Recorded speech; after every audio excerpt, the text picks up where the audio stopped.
everybody, it's me, Laura, and today we're going to go ahead and create image transfers into polymer clay. Oh my goodness, woohoo!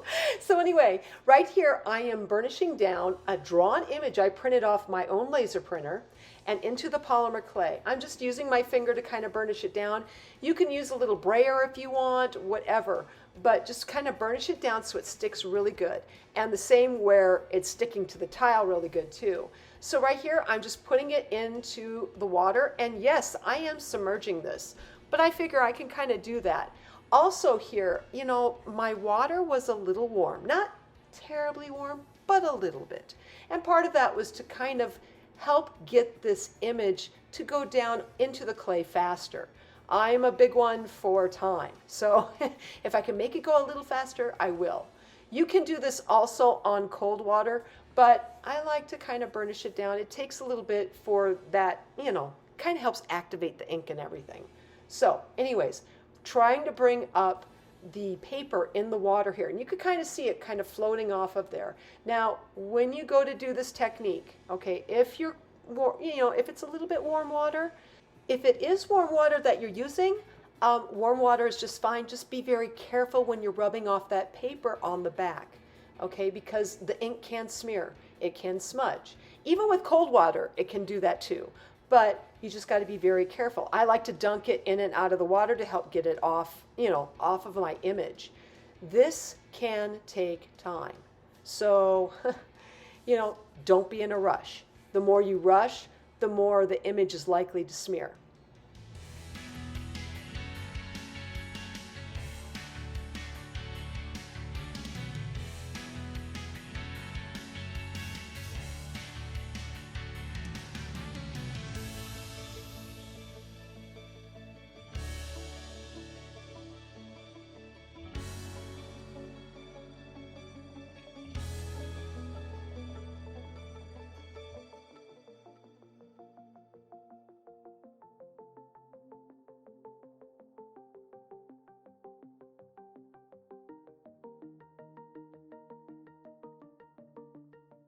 Okay, so now that I took that image and did that, I wanted to go ahead and do some print as well. I wanted to give you guys an idea here. You have to reverse your print.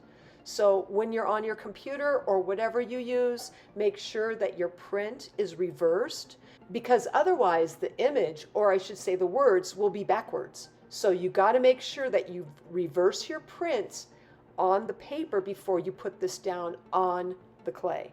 So right here, again, I'm burnishing it down, and I'm trying to make sure I got that down really good. And then we're going to bring in our water. Again, I'm dunking it. And again, I kind of used, like I said, warm water here. I get cold in my basement, so it kind of feels good. But again, you have to take your time. You know, you rub it off. I took it off, dunk it, rub it off. You know, it will eventually come. And eventually you might even be able to pull it up from the corners and take off a good portion of the extra paper. Now, the one thing that I forgot to mention here is when you go and rub this paper off, do it gently. This is why it takes so much time. This takes time because you've got to really be careful with this. You want the print to remain, but you've got to be very careful that the paper will come off and not the ink.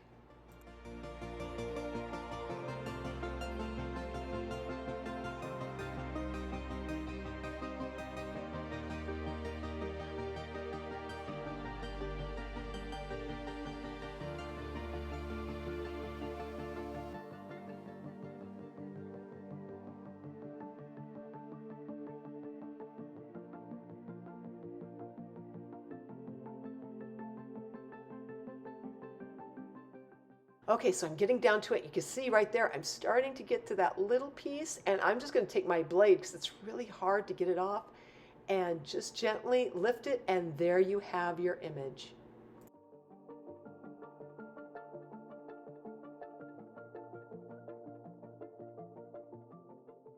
Okay, so I wanted to go ahead and do this technique using a color image as well. So again, I'm burnishing it down. I've got 3 butterflies here, and you know, the reason why I went with these 3 is I wanted to kind of see if there was any difference. You know, I tried to pick, one was kind of more in reds, one was a little bit more in yellows. The other one had some blues in it. This way then I could kind of really run the spectrum of color here a little bit. So again, I had this in warm water, and I'm just kind of, I burnished down my paper, and I'm just rubbing off that paper in the water. And, again, I submerged it. Now, some people say not to do this, but, it worked okay for me. I think a lot of it is the contact of the paper to the clay. If you've got a good solid contact of that paper to the clay, and you're pressing down but you're not moving, like the paper's not moving, you're good.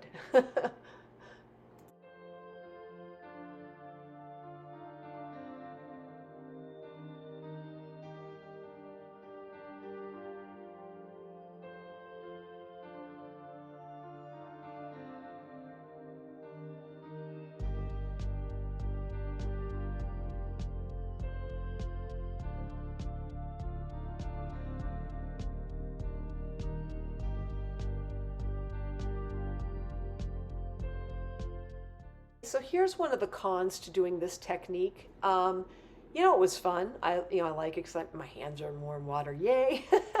But the problem is that when you're taking the paper off of the image, is that, sometimes it doesn't always come off.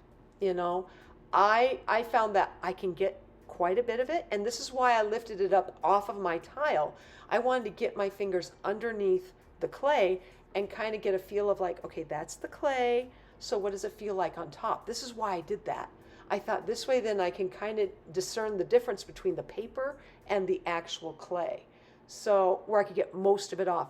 But I can tell you, even when I did this technique, I still, after this dried, after I got it where this particular piece of clay thoroughly dried, I still had a little area here and there where the paper had dried right on there, and it was like, oh, great, I got to go back in, and I have to try and rub this little area without rubbing the ink off as well to get that paper off entirely.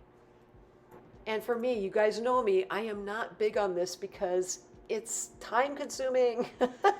I have no patience.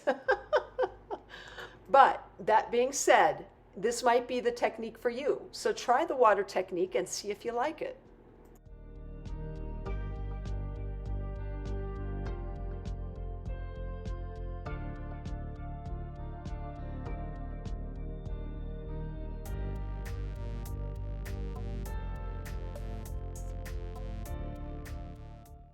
Okay, so this was an interesting kind of transfer. I have never really done this transfer before in this technique. Nail polish remover, I thought, okay, we'll go ahead and try it. And when I did this technique, I just used my standard nail polish remover that I had right here in my studio. And it, at first, as you could kind of tell, this works. But I had a couple of times where it didn't work at all. So, and I think part of it was, the black and white image works pretty good, okay?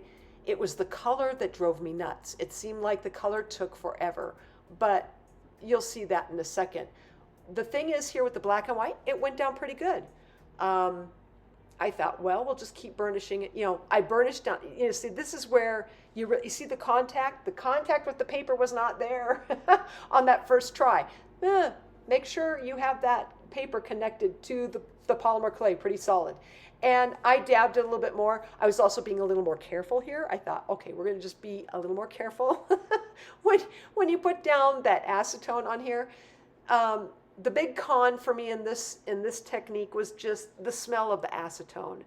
After a while, I'm like going, okay, this is driving me a bit nuts. So make sure you're definitely ventilating. I didn't ventilate, I should have, definitely ventilate your area when you go ahead and use that acetone. And still, it just stinks to high heaven.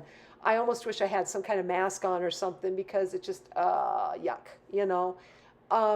Also, with the acetone, it's,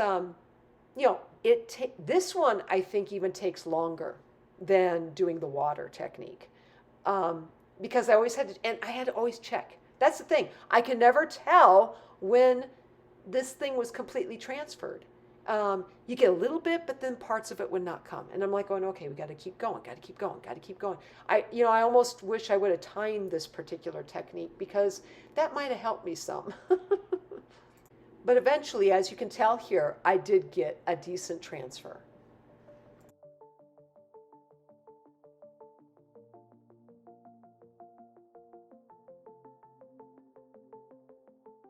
Okay, so right here again, we're going to go ahead and take that nail polish remover and we're going to use it this time with a color image. Now, in this area, what I did this time around was I went ahead and I went out and bought a bottle of 100% acetone nail polish remover. So I was hoping that this might actually be a better way. And in some regards, it was. You know, it seemed like it might have gone a little bit quicker in getting the image up, but it still took a lot of time. At the same time, though, too, I also had to struggle with the idea of, okay, is the entire image coming up, or, how can I tell? And so I had to keep dabbing and dabbing and dabbing. It was really difficult to tell. You do wind up where some of the paper starts to come off with the acetone. That just seems to happen. And in that regards, I keep thinking, well, I might as well go back to my water technique instead. At least there I had warm water. But again, I'm dabbing the acetone on the back, and I'm just, I keep going and going and going with the acetone where I'm dabbing it on. I thought maybe, and I did try this. I thought, okay, let's go ahead and just submerge the entire image. That didn't work so great. So don't submerge it. I think what happens is you get that where it activates the ink really well and it comes off, but it comes off so that it almost like obliterates everything. So don't submerge.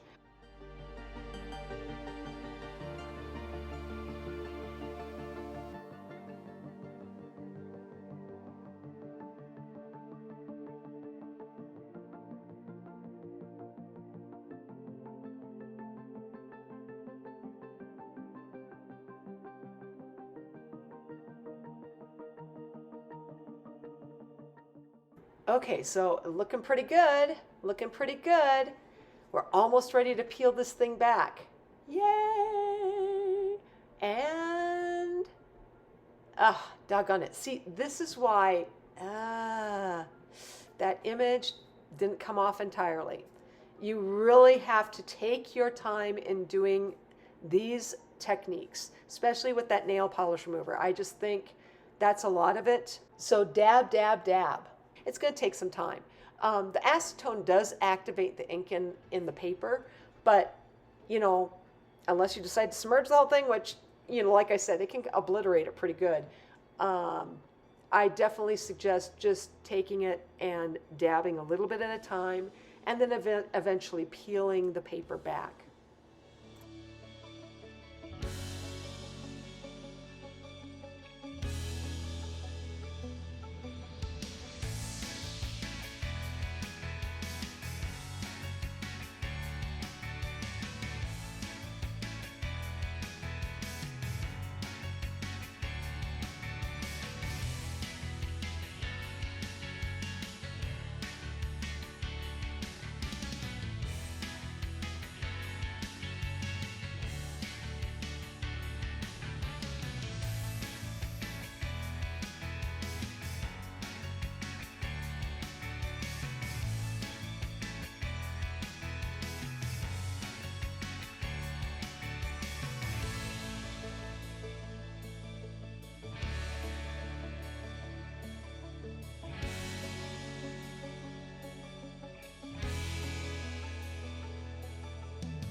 Okay, so you could tell I submerged it enough and everything else, the paper really started coming off by itself, and there you have a pretty successful little image transfer.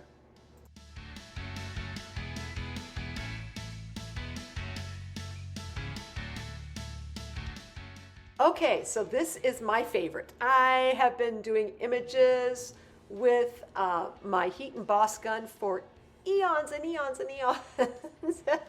So I'm taking my image here, and this is just some reverse print. I thought I'd put down, again, it's that Irish blessing, as they say. And I'm just kind of rolling it into my polymer clay. Now you could go ahead if you really wanted to and roll it into the clay, let it sit for a little bit, and let some of the plasticizer from the clay kind of sink into the paper. I think that sometimes that helps it just a little bit, but not necessarily. The big thing with this transfer is the heat. It just makes sense, okay? The reason why I use a laser printer, of course, is because it's a heat process putting the ink onto the paper. So again, once you heat that clay, it's going to heat the ink and transfer right into your polymer clay. So I'm taking my heat gun, and when you do this process, and I am using an embossing gun, a heat embossing gun, mine's pretty beat up, sorry, but you can tell it's been used a lot. Anyway, when you go to heat this thing, make sure you're constantly moving your heat gun and that you don't stay in one place, because if you do, you will eventually burn the clay, and you'll get a burn mark right on the clay when you stop moving it around. You're just in one spot. So constantly move your heat gun. Also, you know, I check with my fingers to see, okay, is that fairly heated? That's if it's pretty hot or not. You know, I have no nerve endings. Call it being a waitress for a while. Anyway, I'm going ahead, and right there, it comes up beautiful.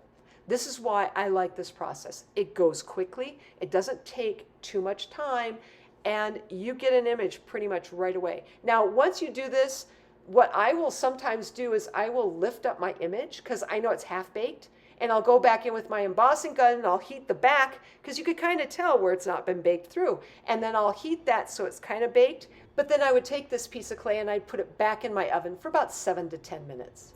Okay, so right here I just decided I wanted to go ahead and use an image in black and white and just show you what that would look like also doing the heat gun process.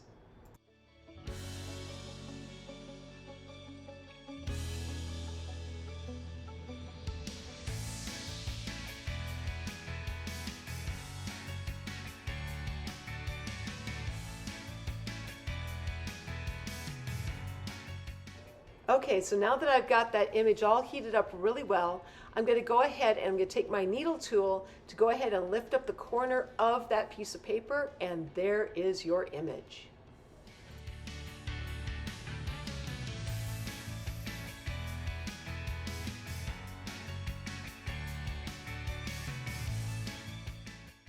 Okay, so you guys knew if I did it all in black and white, I'd have to do one in color too. So again, I'm taking a couple of butterflies here, burnishing it down pretty good. I like to use either a brayer or acrylic roller to kind of go over that piece of paper into the clay, because this way then I know it's down, it's solid, and it's connecting to the clay.